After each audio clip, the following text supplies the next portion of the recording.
Olá, seja bem-vindo a Fazendo o Caminho de Casa. Hoje a gente vai conversar um pouco sobre o sofrimento. Antes da gente falar um pouco sobre o sofrimento, eu queria que você parasse um pouquinho para pensar o que é que te faz sofrer. Qual é a origem do seu sofrimento? E agora, me responda ou se responda. Esse sofrimento, ele tem origem em você mesmo ou você mesma, ou a origem dele está entre você e alguém ou alguma instituição? As origens do sofrimento podem ser as mais diversas, mas dentro da tradição filosófica que eu sigo, dentro da linha na psicologia, esse sofrimento ele nunca é originado no sujeito e ele não pode ser originado fora. Ele tem de ser originado sempre no entre. Quando eu percebo, o meu sofrimento é causado por tal pessoa não tem o poder de causar o meu sofrimento, a não ser que eu conceda a ela este poder. Claro que esse é o momento em que todas as pessoas começam a pensar nas bombas, nos tiros, nas facas, nos assassinatos, mas a outra pessoa veio e enfiou a faca na minha perna. Sim, calma. Vamos pensar do sofrimento cotidiano, não vamos a esse caso extremo. A gente depois até pode chegar no caso extremo. Mas meu sofrimento é causado pela minha mãe, meu sofrimento é causado pelo meu irmão, meu sofrimento é causado pelo meu marido, pelo meu filho. Então, o sofrimento tem inclusive uma famosíssima frase de Jean-Paul Sartre, que ele diz o seguinte: o inferno são os outros. Ele fala desse desconforto que é viver em sociedade com tudo isso que chega para a gente as nossas necessidades, os nossos desejos que buscam satisfação e que encontram os outros como obstáculo ou como impedimento. O sofrimento se origina desse encontro da minha necessidade, do meu desejo e também da minha liberdade que esbarra com o desejo, com a liberdade e com a necessidade do outro. Quando se completa, eu tenho uma satisfação, ou algumas pessoas chamam de felicidade. E essa é a condição da existência. Tanto o meu sofrimento, quanto a minha realização está nesse entre. Está sempre em mim diante do outro. É para o outro que eu coloco as minhas necessidades. E esse outro adquire importância.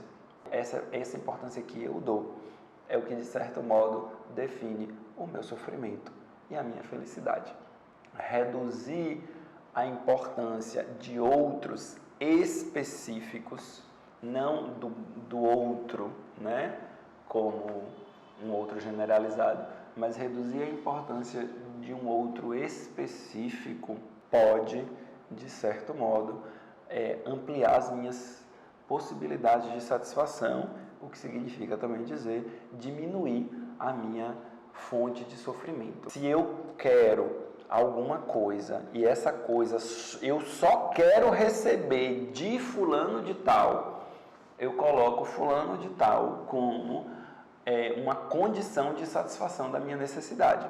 Mas se eu quero algo e eu posso receber este algo de outra pessoa, se eu quero é porque eu não tenho, é porque me falta, e eu posso receber de outras pessoas, não só de fulano, de um grupo, de várias pessoas como possíveis, eu amplio a minha possibilidade de satisfação. Nós somos permeáveis a discursos. Quando eu me entendo como Adriano não é uma estrutura sólida e imutável. Adriano não vai ficar igual para o resto da vida. O Adriano que vocês conhecem hoje não é o mesmo Adriano que estava na escola. Se não existe essência, aquele Adriano da escola é completamente diferente do Adriano da faculdade, da pós-graduação, agora do trabalho. Por quê? Porque Adriano veio mudando ao longo de suas experiências. E como quem está vivo continua tendo experiências, Adriano continuará mudando. Então, o Adriano que vocês vão conhecer amanhã não é o mesmo Adriano que você conhece hoje. Isso significa dizer que nós somos mutáveis, nós estamos constantemente mudando. Uma coisa importante, um dado importante é que nós somos permeáveis a discursos, ou seja, o discurso do outro provoca modificações em mim. Existe uma característica do sofrimento que ele é trazido para dentro de mim. É isso que talvez seja mais importante de se entender.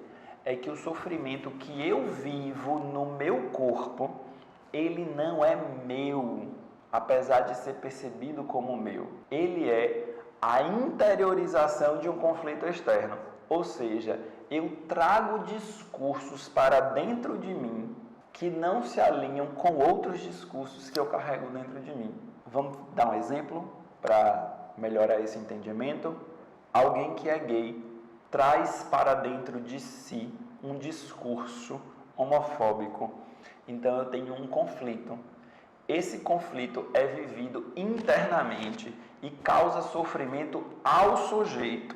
Mas este conflito, ele é um conflito que é do campo social. Porque é no campo social que existem pessoas gays e pessoas homofóbicas.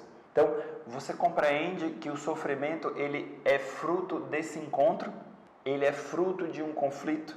Ele é fruto de uma necessidade que não consegue ser satisfeita, ainda que eu traga para dentro de mim esse conflito e eu viva ele internamente, Uma das questões do processo terapêutico é compreender esses discursos que habitam, muitas vezes esses discursos contraditórios que habitam as pessoas, para que esses discursos possam retornar para o campo social e eu possa encontrar com outros para resolver ou estabelecer um modo de convivência com esse conflito. Eu não preciso ter dentro de mim o conhecimento da minha orientação sexual e o discurso intolerante. Eu posso retornar esse discurso intolerante de volta para o campo social e ficar com o meu discurso de orgulho. Daí a necessidade da atenção, da presença, da consciência, da vigilância. É que a gente possa estar atento aos discursos que nos rodeiam e a quais discursos, pelo menos estabelecer uma seleção de a quais discursos nós seremos permeáveis, a qual discurso eu vou me abrir e qual discurso eu não preciso ser intolerante, Eu preciso saber que existe, mas que eu não vou me abrir, porque aquele discurso vai me trazer danos. O que eu acho que é mais importante é que nós aprendamos a dialogar com esses múltiplos discursos que existem no campo social. E o campo social é o lugar destes discursos. Finalizo aqui esse vídeo. Obrigado por ter assistido até aqui. Continuamos fazendo o caminho de casa.